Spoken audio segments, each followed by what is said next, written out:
Chapter 28. Illusory People.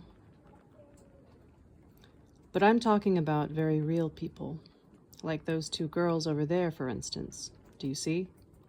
I pointed in the direction of the two teenage girls standing about 5 or 6 meters away from our bench. The old man fixed his gaze upon them and said, "I think one of them, the one that's smoking, is unreal." "What do you mean, unreal? If I went up to her and gave her a good slap, you'd hear a scream and curses, and that would be more than real." "You know, Vladimir, what you are now seeing is simply an image before your eyes, an image created by the dogmas of the technocratic world. Look closely. The girl has on very uncomfortable high-heel shoes. Besides, they're a little too tight for her. She wears them precisely because someone else is dictating what shoes women should be wearing these days. And she's wearing a short skirt of material made to look like leather, but is not leather. It is harmful for the body, but she's wearing it according to the dictates of society's current fad. Look at all her gaudy makeup and how arrogantly she's behaving. Outwardly, she's independent, but only outwardly. Her whole appearance is at odds with herself, her real self. She's been smitten by an image of someone else's thought forms. A soulless, illusory image has eclipsed her living soul and has taken it captive." "You can say what you like about the soul, captivity, and the dictates of some image or other," I interjected, "but how can one tell whether that's actually true or not? I am already an old man, you see. I can't get in tune with the slower pace of your thinking. I can't express myself convincingly the way Anastasia does." The oldster sighed and added, "Do you mind if I try showing you?" "Showing me what?" "I shall now attempt to destroy, at least for a time, that illusory lifeless image and free the girl's soul. You watch closely." "Go ahead." The girl holding the cigarette was in the midst of arrogantly berating her companion. The old fellow watched them closely and intently, and when the girl turned her glance away and fixed it on some of the passers-by, the oldster's eyes followed her gaze. Then he got up and, gesturing to me to follow him, headed toward the girls. I went after him.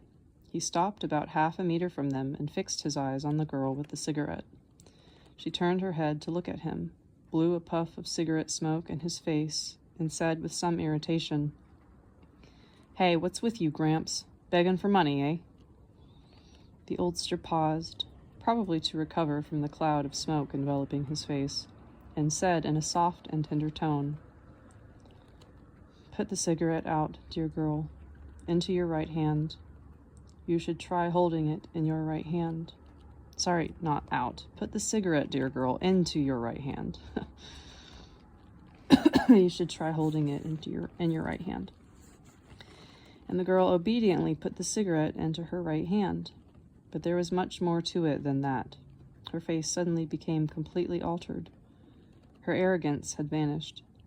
The fact that everything about her was different.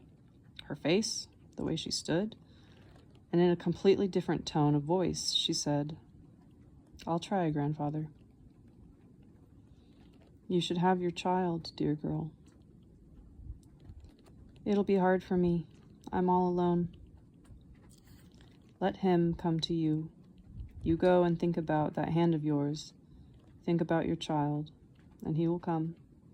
Go along now, dear girl. You must hurry." "I'll go." The girl took a few steps, then stopped and called back to her companion in a quiet, calm voice with no sign of her former irritation. "Come along, Tanya. Come with me." They left. "Wow. Can you tame any woman like that?" I said, when we had regained our seat on the bench again. "That's terrific. Some sort of super hypnosis, eh? Far out."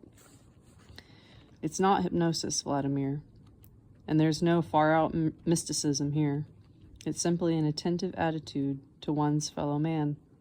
And I mean to the man, not to the dreamt-up image which obscures the real man. And man responds instantly to this. He finds his strength when you appeal directly to him, ignoring the illusory image. But how did you manage to see the invisible man behind the image? Behind the visible image? How did you manage to see the invisible man behind the visible image? It's all very simple, really. I watched them a bit. The girl was holding her cigarette in her left hand.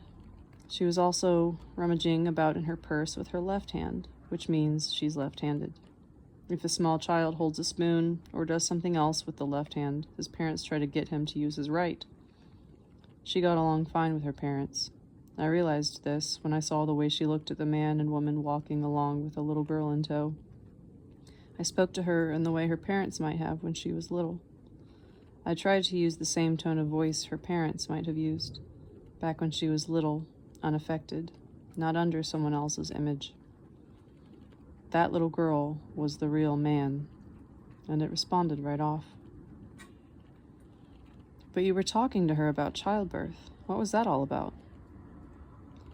She's pregnant, you see. She's been pregnant more than a month now. That alien image does not want the child, but the girl's inner being wants the child very much. They're struggling with each other. Now her inner being will win out.